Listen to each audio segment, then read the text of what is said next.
Welcome to one more edition of Politics and Run. I'm Egberto Willis, your host. I am honored today to be with Rose Williams, a lecturer at Binghamton University and a Medicare for All advocate, and as well a supporter of politics done right. Rose Williams, thank you so kindly for spending this time with us. We have a whole lot to talk about.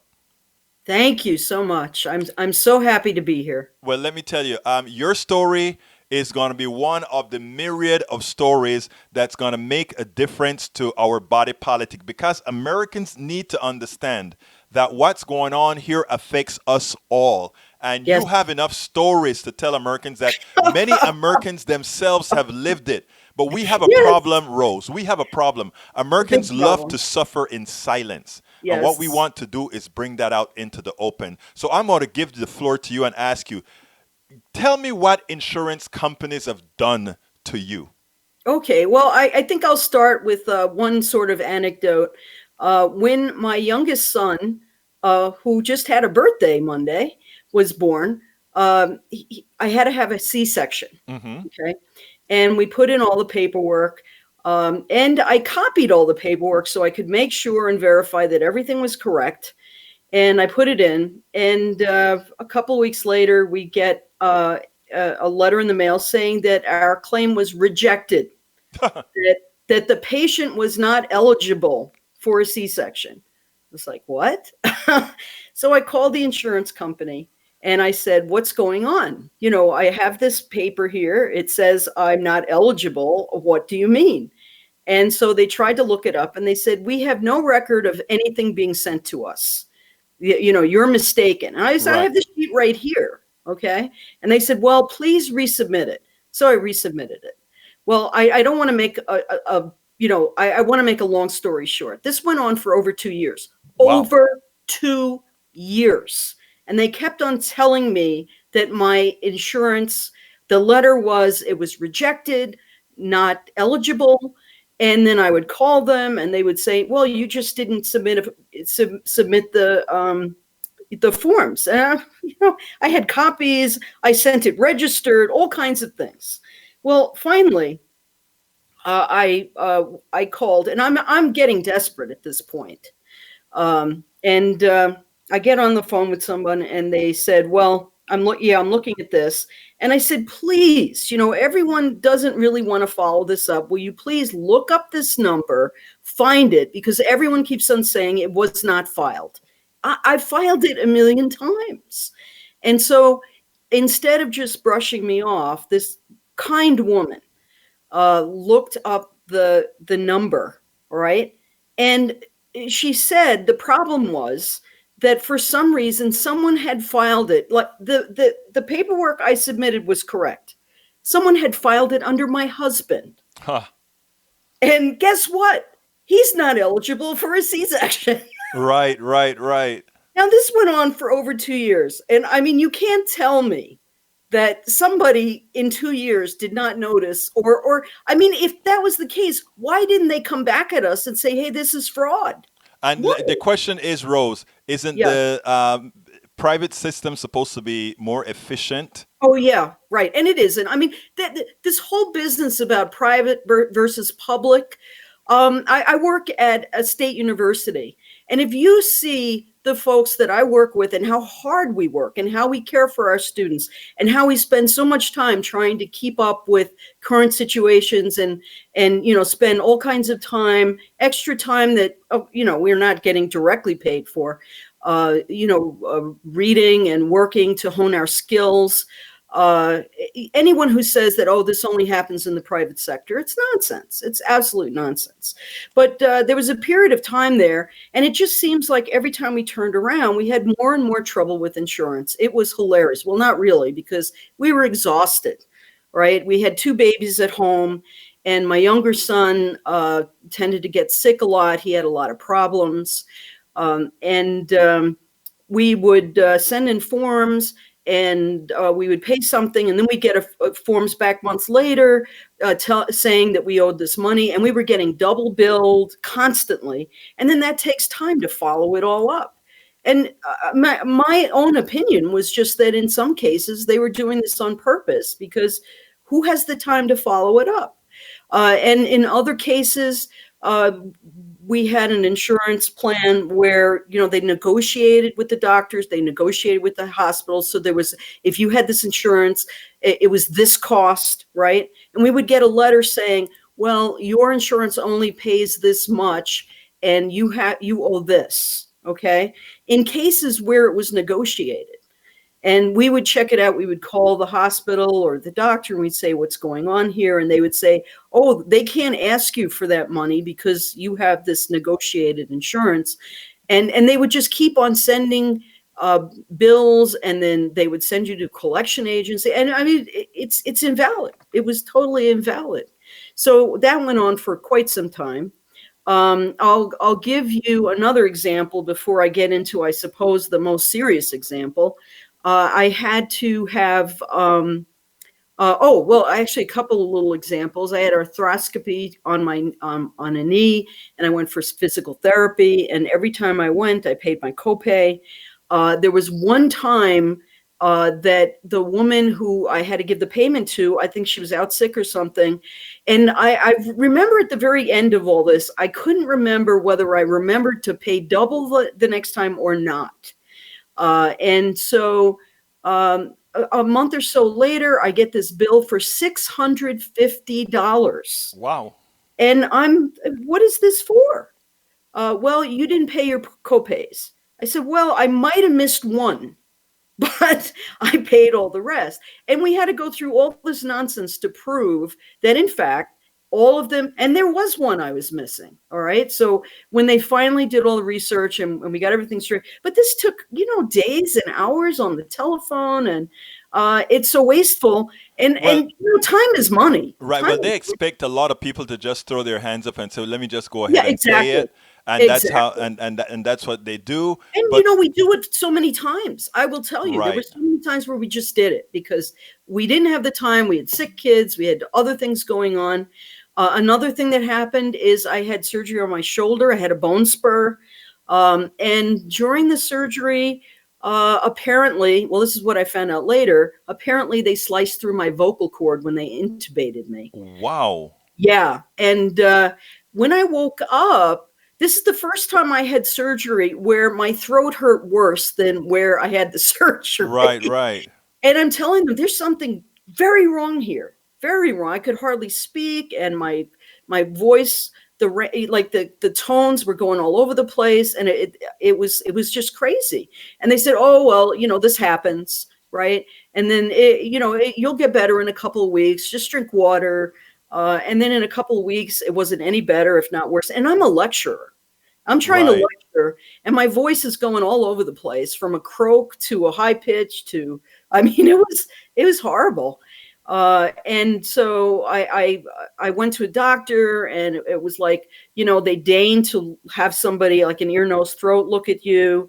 And he would only look at certain things. He says, well, it's just probably that after the surgery it was painful and you held your throat a certain way. So I'm going to suggest that you go for vocal therapy.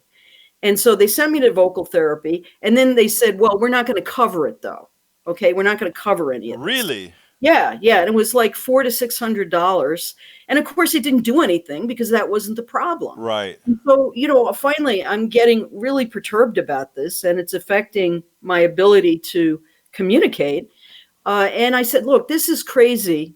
There is something wrong. I don't care what you say. All right.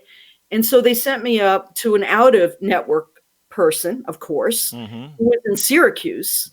And he did the thing where they send the tube down Down your your throat. throat. Yeah. What's going on? And he said, yeah, I need surgery. He says, I'm not sure why you have something going on there, but you definitely need surgery. So he did the surgery, and he removed what was sort of looked like a nodule from my vocal cord. Right. But he said when he looked at it under magnification, he It could was tell. scar tissue. He said what happened was they had obviously sliced through, that the end had like curled up and balled up. Right. Right? And that what he took off, when you stretched it out, it was that piece that they'd cut. Wow. Yeah. And he said a whole piece just sliced right through. And honestly, the whole thing was so expensive, and going to Syracuse and everything else. I probably and this happened some years ago. I should have followed it up, because at the time after my surgery, when he looked at it, because it was so long from the point I had the injury, and the point that it had Been been discovered. operated on. I had atrophy on one side of one vocal cord. I Oh, had wow. now, I have always been really good at projecting, but I also have vocal training. I mean, I have degrees in computer science and music, believe it or not. Right, And my vocal voice has certainly not come back, right. That is which that is, is, that is which sad. is sad. Which is sad. Yes, and the thing about it is nobody takes responsibility. Yeah, exactly. Now, Uh, I think you had a major incident, right? Oh yeah, yeah. This all this pales in comparison. So after I'll start with when I was nursing my youngest son, and remember he was sick a lot. He had a weak suck. He couldn't latch on. He ended up he's got Tourette syndrome. He's Mm-hmm. got OCD. He's got some issues, but he's a great kid, and he's a really good worker. He just graduated from college, Mm-hmm. and he's going on to be a neuroscientist. Wow. Right now he's trying to figure out whether he wants to go for an MD or a PhD. He's extremely bright and hardworking, and I'm very proud of him. I am Right. very proud of him. He is very engaged socially and politically. In fact, I guess he was out demonstrating again last night, Mm-hmm. and he's wonderful. So anyway, um, I was getting ill, and I didn't know why. All right, I was like getting chills and fever, and a little bit of fever, but then it'd go away. And this was going on for a couple of weeks, and I wasn't quite sure what was going on. And then in a single evening, I I went from a normal temperature to 104 temperature in the space of an Wow. hour. So my husband took me to the ER, and it turned out I had mastitis, and it had abscessed. What's that? A mastitis is an infection of your breast when you're like it happens when you're Got it. nursing. Okay. And it used to kill many new mothers. I mean, it's one of the major causes of maternal death So you would get throughout the sepsis century. eventually. Yeah, yeah. So that happened, and I mean, in this case, they took care of me right away. There was no delay. With the vocal cord, once I insisted that it be looked at, it was a year and a half before I could get in. I had to wait Right. that long to get With in private insurance. with private insurance. You This waited a year and business, a half. yes, this business that there's going to be wait times if you have Medicare for all. We already have major Wait wait time. times. Right.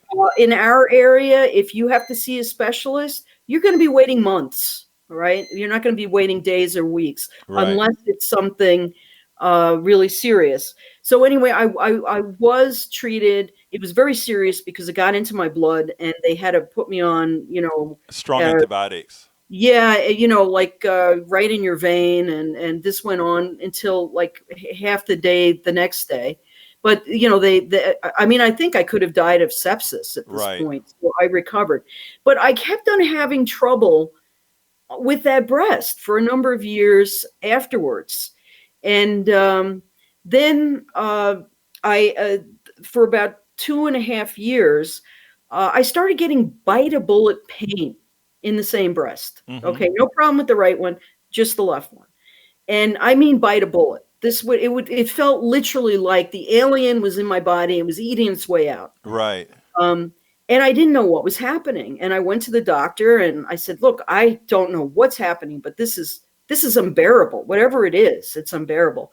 Oh well, maybe. And I had just I was like in my mid 40s. I wasn't that old. Right. And the doctor's trying to say, "Oh, you're probably starting to go through menopause. It's probably just that kind of change. You don't need any treatment." And I'm like, I'm in a lot of pain. Mm-hmm.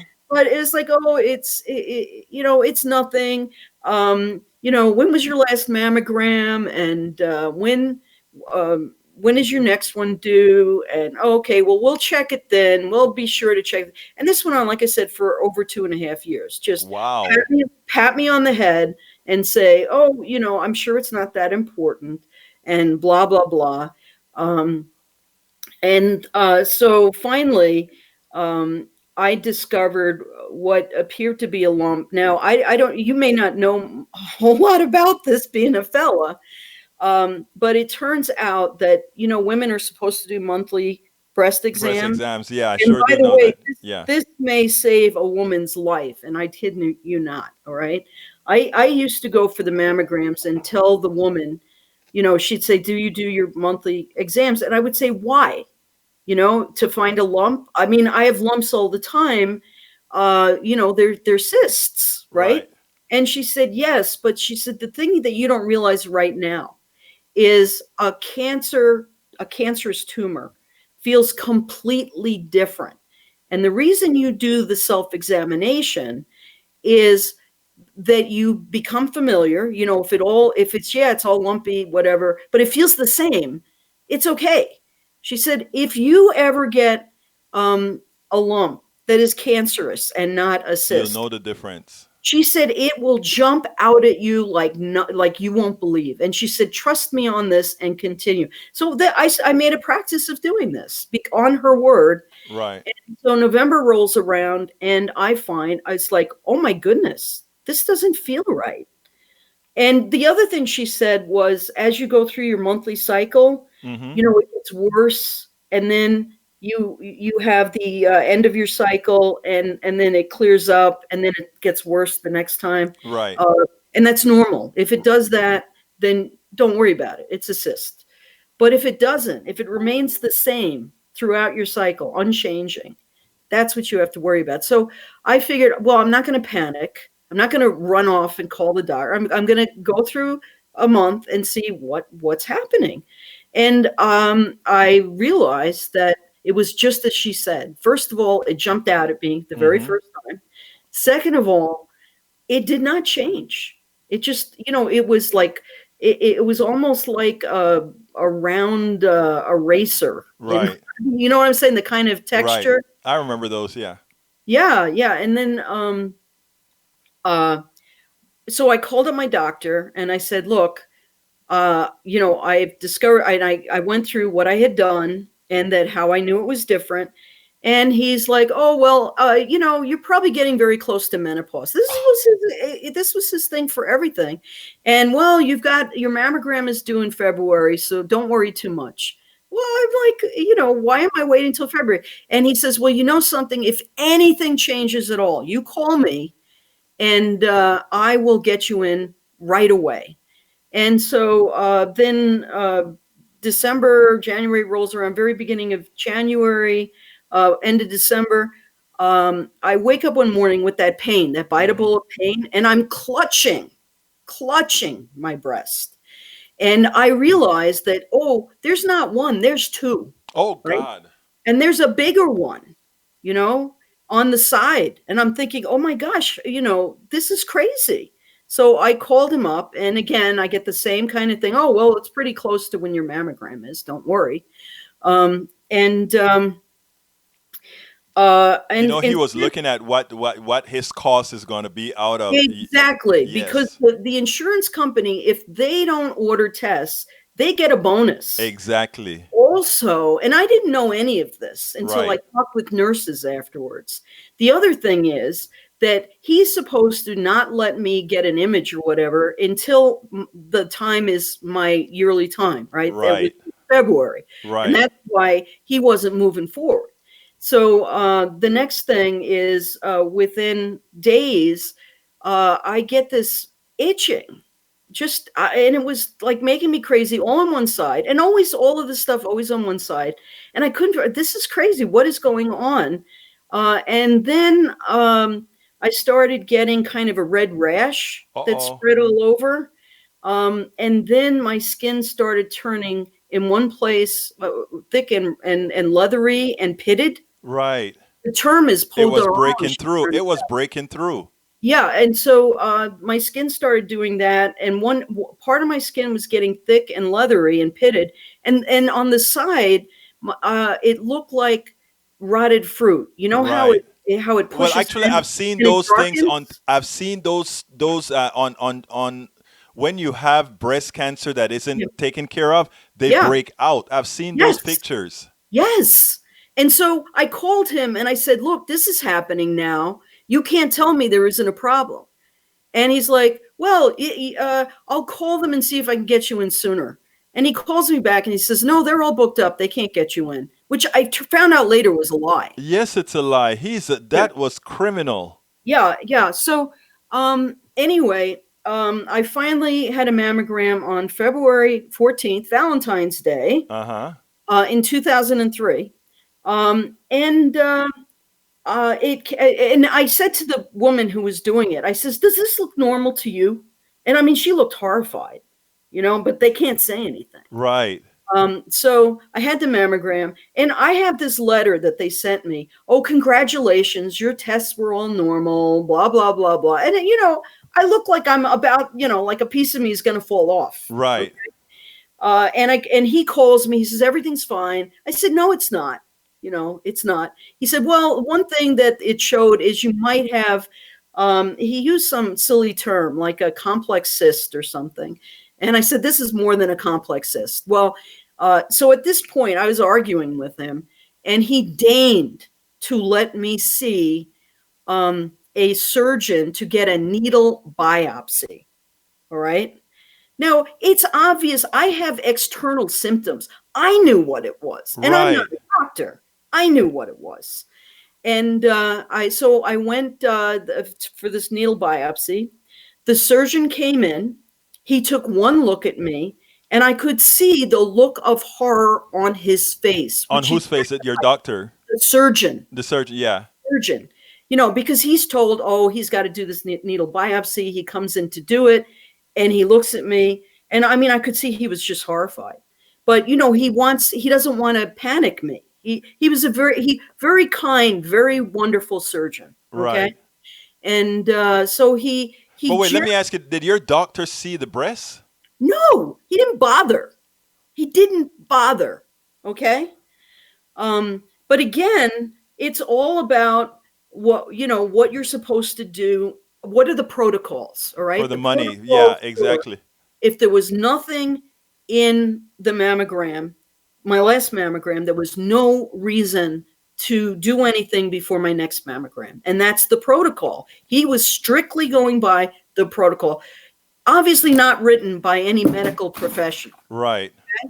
So the surgeon, he looks at me. He says, I really, I'm a little concerned about this. I don't want to do a needle biopsy. I would like to do a surgical biopsy, and we're going to schedule it right away. Wow. Well, I mean, not right away like that day, but right Right. away like the next day they had that they were doing surgeries. Okay, so I got in immediately. All right, because he knew how serious it was, and I Yes. knew what it was. All right, no one had to tell me. Um, so it turns out that, and I'm being just diagnosed, right? And he tells me afterwards. He says, "Well, I've got invasive ductal carcinoma of the breast." He said that it appears that it started on my chest wall. He said, fortunately, at this point, they have no evidence that it went back into my lungs. Otherwise, game over. Right. That it grew forward. It grew forward instead Right. of back. And that I also had inflammatory breast cancer because it went into my dermis. Oh my God. Yeah, and that I was stage 3B or 4 at the point of being diagnosed. And that was because of the ineptitude of your doctor trying to satisfy the insurance Trying protocol. to do what the insurance company wanted him to do. He, I mean, I investigated a bunch of things afterwards. I found out, for instance, that what he had said about not being able to get me in was not true at all. I talked to a bunch of nurses who said, when you find a lump, you have to go in immediately. She said the point of a mammogram is to find a lump before you can. You Exactly. find a lump, You it, go in. you don't get a mammogram. You have to be treated. Right. And so, these nurses told me that, and I was not aware. And they said, This is because of insurance. This is because the insurance protocol says they won't do anything unless it shows up in the mammogram. I don't know if you're aware of this, because not many I people was are. not. No, but I don't know if you're aware of what I'm about to tell you. Okay. At that time, now I think it's improved since then, but at that time, they would tell you that about 18 to 20% of cancers were undetectable using a mammogram. About 18 to 20%. And you were given all this stuff when you went. Now, if 18 to 20% were undetectable, why do you think that is? What is the first thing that comes into mind, that you've got this cancer, but it's not seen in the mammogram? Maybe Why? too small. Yeah, isn't that I don't know anyone who has ever said anything else to me. Everyone Right. makes that assumption. It's too small. Well, my surgeon told me, and some nurses told me, that in fact, that probably has nothing to do with it. My cancer grew in a pattern close enough to the natural pattern that it was hiding in plain sight. My Ah, surgeon said the entire breast was cancer. The entire breast. your entire breast was Yes, cancer? yes, that's what he said. And they took for the biopsy. They took and it would it grew up and out, Uh-huh. and there were like finger like projections and things. Right, right. So what they did is they took out one piece that was like the size of an olive and another piece that was smaller, and they biopsied to see what kind of cancer. And there was, I mean, it was just riddled. It was just riddled, and it was in my skin. Oh Okay. my God.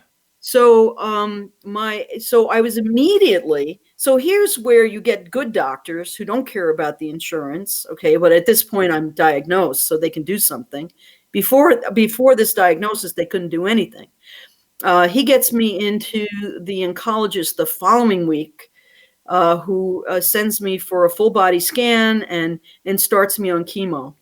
And the thing is, and this bothered me when you talked to, I think, Kathleen, was it? Yes, Or Kathleen. was it who had the cancer? Yes. Was that her? Yeah, I mean, that's tragic. That doctor is criminal, who's in Yes. Texas, who's doing this. Yes. Because the thing is, you have to be very careful with the kind of cancer and, like where it is and how it's growing and how big it is. If you just surgically remove it, all you do is you spread it, and Right. you damn that person to a terrible death. Okay. And of course, a doctor who does that, a surgeon who is not honest, will make lots of money doing surgeries and kill all their patients. My surgeon said, and he talked with the oncologist, he said, we're not going to touch it. You need to go through chemo, and it's got to be aggressive, and hopefully we'll shrink it, and then we can have some margins to work with, and then we can take it out. So the But it, margins is to create an area that's not cancerous. It's more than likely cauterized, and you can yeah, cut around. right, right. So what had happened, and I'm just so fortunate, because inflammatory breast cancer, when I was diagnosed, the 5-year survival rate was something between 2 and 3%. Wow. Yeah. So, I mean, it was a death sentence. And I know, because of everything I read, that I was going to live maybe 6 months. If on the outset, it would be 18 months, and it was going to be truly horrible. And that's the way it was back then. But the week before, the FDA approved a new regimen. My oncologist was at a conference where they went over it, and it was a super aggressive form of treatment. And the thing is, prior to all this, they couldn't do anything more aggressive, because you'd get the chemo and it would trash The rest of your, your body. well, it would trash your bone marrow, Yeah. and you'd have no red cells, no white cells, you'd die. Okay. But see, now they have things like Neupogen, they have Procrit, forces your body to produce even when it's all destroyed. Right. And so they gave me what's called a dose density regimen. I had 2 different formulas over periods of months. And it was effective, which was amazing, because I mean, this is something that would have been a death sentence. Yeah, and that is over 15 years ago. Totally amazing. So they were able to shrink it. They then I went for surgery, and then I went for radiation. Now, none of this stuff was without cost. The radiation destroyed my thyroid. Mm-hmm. Um, the surgery, I had about a third of my musculature removed or harvested for the surgery and the reconstruction. Mm-hmm. And that affects a lot of things. I don't know if I mentioned, but during the surgery, they, how they take out the lymph nodes and they examine Right. them. Three of my lymph nodes were so involved that they had burst the capsule. Oh God. So that could have spread as well. Yeah, well, I mean, it had spread to my skin, but fortunately, the chemo and the surgery, they got everything apparently. Right. Um, and then I went on adjuvant treatment, not the usual, more stronger, because it was like I probably wasn't going to live. And I was on that for 5 years. And after about 6 months, I was throwing up and having all kinds of digestive symptoms for the whole of that 5 years. And then it took about 2 years to get my liver enzymes down back, they were very high, and it took over 2 years until they came back to normal. So I was very sick Right. for like 7 years after this ordeal. And then sometime after that, the Taxol, which is one of Yeah, I know for about the that chemo. text. Yeah. Yeah, I have a lot of peripheral nerve damage from that, and I started losing my balance, so I have issues with that. And now in the last couple of years, I've developed an autoimmune disease and an immune deficiency. I've gotten mononucleosis 5 times in the last year and a half. And they suspect, because I'm not the only cancer patient who had aggressive treatment who is having issues with this. But interestingly, a lot of this came to pass because our private health insurance Yes, system yes, had all of this is was the because genesis of your issues. exactly, exactly, years and years of this nonsense and all the extra cost. Exactly. Now, how are you doing now, Rose? Well, I mean, I had to go on medical leave last semester. I was so ill. When the autoimmune disease I have kicks in, I can't walk. Hmm. It's extraordinarily painful. Now We've tell got it under control. I'm now sorry? now tell me, we are one of the things that you're advocate for. This even increased your passion for Medicare for all. Explain to me what you think Medicare for all would mean, both for people who are have your situation and otherwise. Yeah, well, the first thing that became so clear to me is, I mean, I am not unintelligent and I'm educated. There's a lot of women who maybe don't have my level of education, and they're going up against these doctors and the insurance companies. And I think it's just tragic. And also, the American Cancer Society is not telling them the truth as far as mammograms. Hmm. That is, I think, uh, fraudulent, just fraudulent. But I just feel like insurance companies, they set up these protocols. You have to jump through these ridiculous hoops. Has nothing to do with true knowledge of medicine. I mean, certainly every nurse I spoke to, because then I was going to the breast center and all this other stuff, and they're like, this is just not the proper way to treat this. And the problem is that this is something that is epidemic now in women. It used to be maybe 1 in 50 women, and now it's like 1 in 7 or 8. Hmm. I can tell you that of my friends that I went to high school with, had this kind of little clutch of 6 friends. Well, there were 6 of us. 3 of us have had breast cancer. Wow. One has had cancer and died. So that's Wow. 4 people, 4 out of 6, 4 out of 6. I've had breast cancer. Well, have had. I'm actually not sure what the cancer was that Marilyn had, but she had cancer, and then the 3 of us, we had breast cancer. We're still here. Now, But mine was discovered very late. now this is your condition is something that can, will likely happen to quite a few people. Yes. Medicare for all is really, tell us why Medicare for all is something that we need to be passionate about supporting. Well, first Specifically. of all, I think it's going to promote truthfulness, right? So we won't have doctors trying to fool people into saying silly things that I mean, like, oh, you're approaching menopause. What nonsense! Um, and telling women the truth and having women be able to go and get treatment and perhaps be able to speak to nurses who know and will tell them the truth and get treatment early when it's not such a big deal anymore. If you get treatment late, you're toast. You're just toast. Or you survive like I did with years of suffering, years of illness, and then I'm going to have this the rest of my life, just constant illness. I'm at risk for lymphoma now. I'm at risk for what do they call it? Chronic active Epstein-Barr virus. Hmm. And I had planned to work until I was 70. And now I'm just trying to make it to my retirement age, which, is no longer 65, but at least, I'm 65. But Hmm. next year I could retire. And I love teaching. I love working with students, and I'm just not going to be able to do that. Well, let me tell you, Rose, I have you submitted a document, a Medicare for All document that urges people, gives a whole lot of reasons why Medicare is essential. We spoke a whole lot about your medical conditions here, Yeah. which I think is But the but can I say something? yes, I had supposedly good insurance. right, I have supposedly a good job. Okay. Many people do not. And this nonsense of using insurance, it it guarantees that there's going to be at least two or three lanes with healthcare in our country. There's going to be the wealthy who can get anything.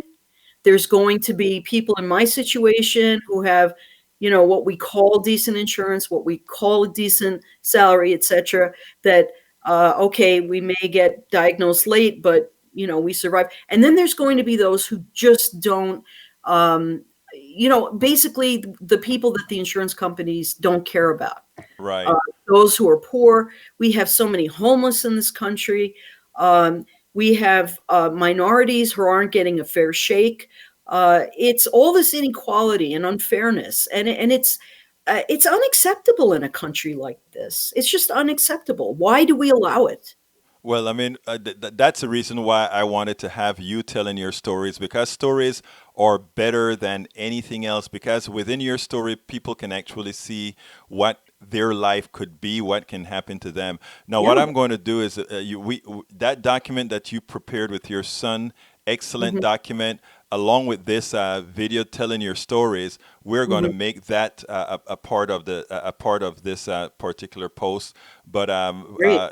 this is wonderful. I am happy that you're okay, and I'm happy that you're a big supporter of Medicare for All because we need people like you out Hmm. there telling their stories, not suffering in silence, so that others will come out as well. Yeah. So, Rose. If it happened to me, there's so many other women who are suffering even more, even Abs- more.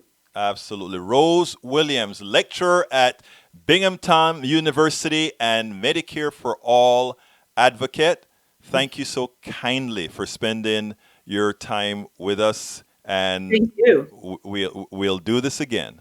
Yes, we're going to do whatever it takes. Thank you very Thank much, you. Rose. Okay, take care.